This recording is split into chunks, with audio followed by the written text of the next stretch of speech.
Okay, hey, let's look at section 2.4. I'm calling this part 3. We're doing bases with other e's, or bases other than e. The first few problems we're going to do are kind of old problems from Algebra 2 and Pre-Calc. Get them back in your brain. So the first thing I have up here is just, power tables. 2 to the third, 8, 2 to the fourth, 16, 2 to the fifth, 32, and then 64. So when I see numbers like that, I hopefully, it'll pop into my head that, oh, this could be written as a base of 2. Bases with 3, 9, 27, 81. Multiplied by 3 again, you're at 243. Base 4s, 4, 16, 64, multiplied by 4 again, and we're at 256. So just keep some of those numbers in your mind. This here talks about the base of a natural exponential function we know is e. But what if the base is not e? What if it were some other number? We'll call it a, where a is a positive real number. Just make sure it's not 1, because that wouldn't help us. At x, and x is any real number, then by the exponential function to the base a is denoted by a of x. A of x can be thought of as e to the natural log a x. And if a is 1, then 1 to any power is just going to be 1. So that's why we rule out a being 1. Another little review for you. What are the laws of exponents? Well, we know a to the 0 is 1. We know when we have two bases that are the same that are multiplied, we can add their exponents. Quotient of two bases that are the same, we subtract those exponents. So we get a to the x minus y. And a to the x raised to the y, that is the power to a power, and you multiply those exponents. Here, just some simple solving. How would you solve this out? Well, I recognize 32, right? We're talking about powers. And I know I could rewrite 32 as 2 to the 5th. And if my bases are the same on each side, well then wouldn't it make sense that the exponents would have to be equal in order to get equality? So I'm going to just set my exponents equal to one another to solve this out, and I get x equals 8.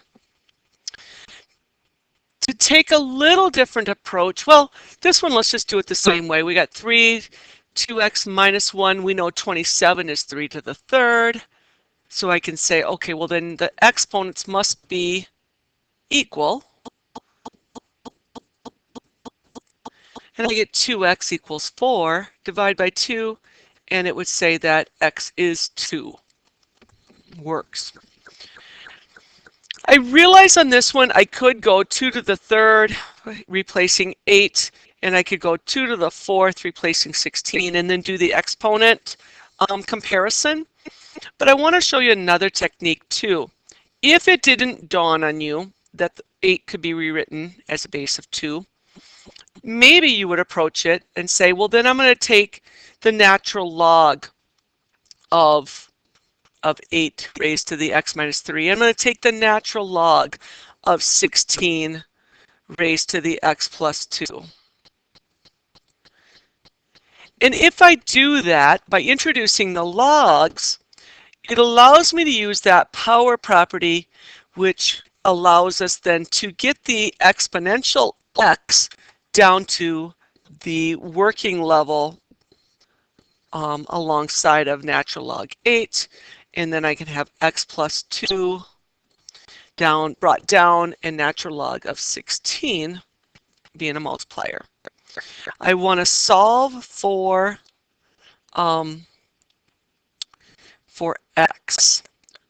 So I think what I would have to do is distribute. So I'd have x natural log 8 minus 3 natural log 8 equals x natural log 16 plus 2 natural log 16. Now I can get my x's on one side, the numbers on the other. So I'm going to have x natural log 16 minus x natural log 8. And I'm going to subtract that 2 natural log 16 over the other side. So I'll have negative 3 natural log 8 minus 2 natural log 16. From there, I see a GCF of x, and that would leave me natural log 16 minus natural log of 8. On this side, I still have all of this going on the left side. And finally, a little division step here. Divide by natural log 16 minus natural log 8. Do the same on the other side, dividing by natural log. So I get x equals, and then just grab your calculator and find that value. So that's the way to use natural logs to help you get exponential x moved down. Okay, letter D.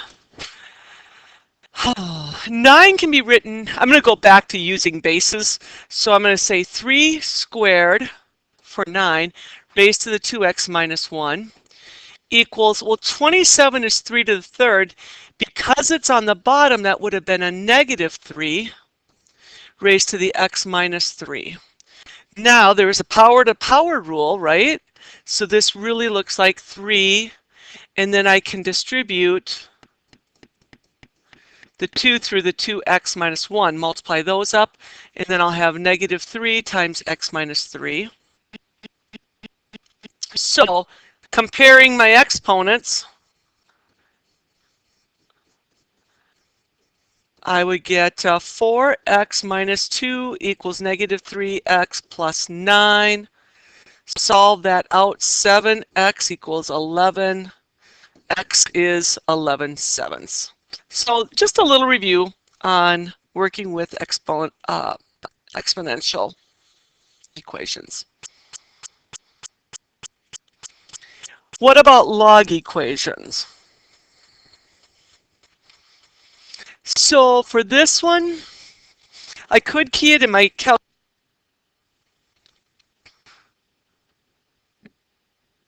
All right.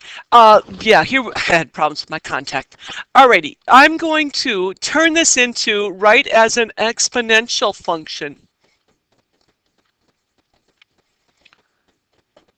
So I'm going to turn this into 4 raised to the x equals this.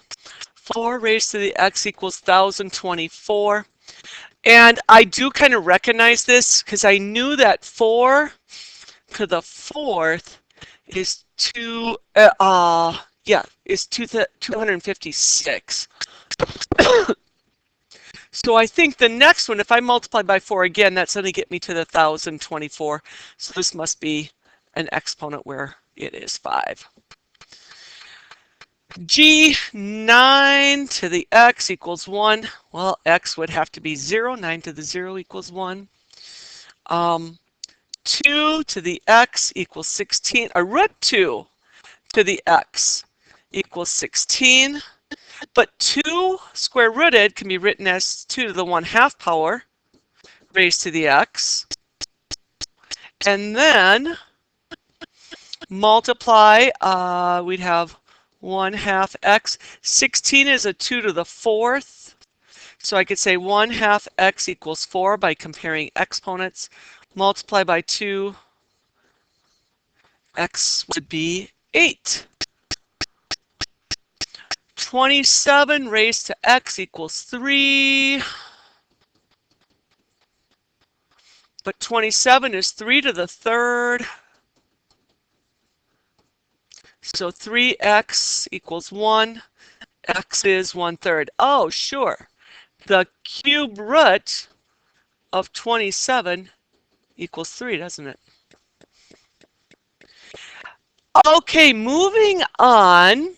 looking at logs, got another definition of a logarithmic function where the base is a. So I'm picking up a right there, and that can be written as 1 over natural log a times ln of x. So it could look like this if we moved our fractions together. Natural log x over natural log a. That will be utilized to get us these derivatives. So the derivative of a to the x is simply natural log a times a to the x. Remember how the derivative of e to the x is e to the x? Well, then in a sense, the natural log or the derivative of a to the x is itself, but we've got a little bit of an adjustment factor, natural log a, to take effect there. And that is coming from, where is it? From this, the way a to the x is defined, okay?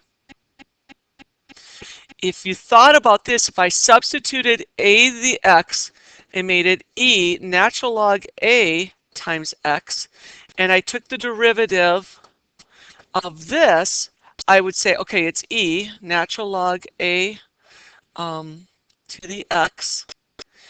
It is itself times the derivative of this. Well, natural log a is just a coefficient, a multiplier, or a scalar, and we'd have natural log a. So that is where this is coming from, okay? And if this is multiplied, I could also write this like that, and this will clear away, and I get a to the x natural log a. So we can prove that the formula is natural log a times a to the x. Well, what's the deal with this other one that has u in? Well, this is a more universal appeal. It's saying, what if this u were a function and no longer just simply x? It's more than having just an x as a power. For instance, look down here, like having 3x to a power. How do we handle that? So the pattern's going to be natural log a. We still have that little correcting factor. A to the u, it's multiplied by itself. And then this right here is our chain rule. U prime.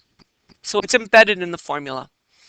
Log base a of x is going to be 1 over natural log a times x. And where u is put in, so we've got a function again, something a little bit more than just x. I'm going to have 1 over natural log a, 1 over u times u prime. I could write this as 1 over natural log a, and then I could write u prime over u on top and condense it way down if you'd rather see it like that. That would work. That is coming from, how do we get that natural log a in the denominator? Right here is how we get that in. So we know that log base a of x is equivalent to this statement. Then if I took the derivative of this, I would have the multiplier, 1 over natural log a times, well, the derivative of natural log x, we learned that last week, it's 1 over x, u prime over u. So I'd have 1 over x. And that is how we're getting this result. Alrighty, I'm going to reveal these and let's do some practicing on these. So I now know that this is an a to the u style. The base is not e. And the pattern's going to go a to the u, its derivative is natural log a times a to the u times u prime. So I'm going to have y prime equals natural log. Natural log of my a is 3 multiplied by 3 to the x. And then I need to take the derivative, the chain rule, and the derivative of x is simply 1. So honestly, I could write this as 3 to the x natural log 3, and I wouldn't need any parentheses because it's very clear that we got multiplication and where the exponent stuff stops and where the natural log of 3 begins. All right, here's one where we have just a little bit more than x. We have 3x up there. This still is an a to the u style. The pattern's going to be natural log a times a to the u times u prime. Let's proceed. Y prime equals natural log of the base, natural log of 4 times a to the u, okay, so 4 to the 3x, times u prime. So I need to take the derivative of 3x, correct? So that's going to give me natural log 4 to the 3x, multiplied by just a 3. Chain rule. Now, I'm going to bring the 3 in front. I think it'll just look a little bit tidier. And then I'd have 4 to the 3x. Hopefully when you look at C, the first thing that enters your brain is that I've got a product rule. So kind of the overarching technique is going to be product rule. So when I think of product rule, U times V, I'm thinking U prime V plus V prime U. Whoops, A prime U. Here's my U, here's my V. So let's get into this. Y prime equals the derivative of the first thing. 3 times 3 gives me, you know what, I'm going to go 3x to the third. I'm going to lay this out. Prime 5x squared plus, I need the derivative of 5 to the x squared multiplied by 3x cubed. Now you can clearly see where I need to take my derivatives. First derivative here is nice, isn't it? It's just good old power rule. 9x squared multiplied by 5 raised to the x squared. Plus, now I need the derivative. This is an a to the u style. So it's going to be natural log of 5 times a to the u, 5x squared, or 5 raised to the x squared. And then derivative of u would be 2x. And don't forget to multiply by the first term of our product. What can we do to make this look just a little bit more appealing? Well, one thing I notice is that they do both have a 5 raised to the x squared. They also have a common 3, and there's some x's involved. I can pull some x squareds out. So I'm going to do a GCF. I'm going to pull the 5 raised to the x squared away, and also a 3x squared, taking the least degree forward, which is an x squared. In order to get 9 here, I would need to multiply my 3 by a 3. I have the x squared, so I don't need any more x squareds, or any more x's. Plus, this second grouping, let's focus on it. I already have the 5x squared out front. I have a 3 out front, and I have an x squared out front. So I need the natural log 5 to stay. I need a 2 to stay, so I'm going to put 2 in front. And this makes x to the 4th total. I have an x squared out front, so I need an x squared behind it. And there we have nice factored form. I could write it as 3x squared 5 raised to the x squared times 3 plus 2x squared natural log 5. If you were absent from class today, you heard me talking a lot about writing things in an order where you can eliminate some of the usage of parentheses. It just makes it a little bit easier to read. And if you organize your terms right, you can avoid using some of the parentheses and make it just a little bit more readable. All right, D, y equals. So I see when I'm looking at this, when I see an a to the u style, I know the derivative is going to be natural log a times a to the u times u prime. Okay, so in the calculus, it's essential to know the derivative rules. You just really are not going to be able to do much without having that locked in memory. All right, so it's natural log of our base, and our base is a 5. It is a to the u, so it's 5 raised to the 3 minus x squared. That takes care of this.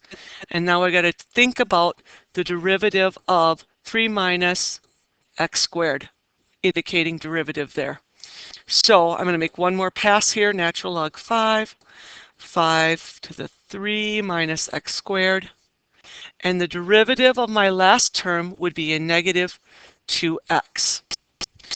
And we just talked about how we probably could make some rearranging of our terms to lay this out just a little bit nicer. That negative I always want to see out front because I have a negative here times a positive yields a negative, and negatives belong up front.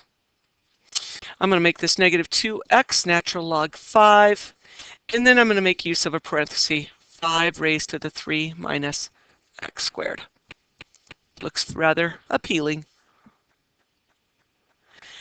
On the other hand, we've got the logs that we need to know how to take derivatives of.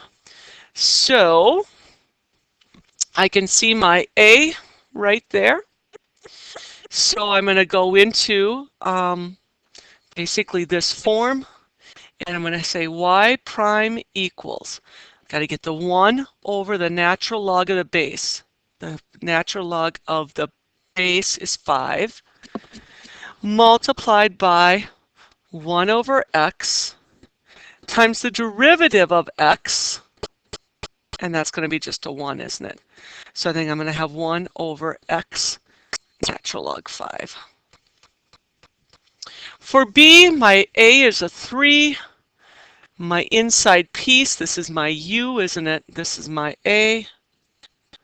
So our pattern's going to be y prime equals 1 over natural log a times u prime over u.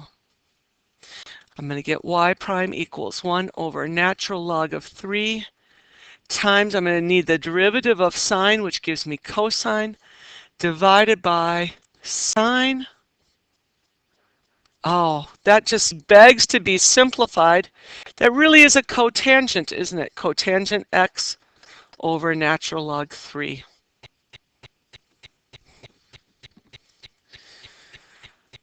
My a is hidden. That's because it's a base 10. You knew that. And this is all my u. So once again, we're 1 over natural log a times u prime over u. So y prime equals 1 over natural log 10 times the derivative of this. Derivative of x is 1 plus, need a little more room. Now I've got a base of a different value than e, so I'm going to have natural log 3 times 3 to the x times 1 divided by the u portion, which is x plus 3 raised to the x. What I did down here was natural log a times a to the u times u prime to get the derivative of 3 to the x. It's not a ton that we can rewrite on this. I could bring the denominators a little bit closer together. I could say this is 1 plus 3 to the x natural log 3 over natural log 10 times x plus 3 to the x. I like it. And D, our last one. All right, there's my A. This stuff looks like U, but that is going to be ugly. Can I rewrite this and maybe make my work for calculating, or the calculus part, just a tad bit easier? I think so. So I'm going to do just a little bit of algebraic work here. Write that radical as a 1/3, and then by power rule, or power property, let's say, property of logs, we can bring that 1/3 way out in front. And that just made this problem much more manageable. Now I've got a multiplier.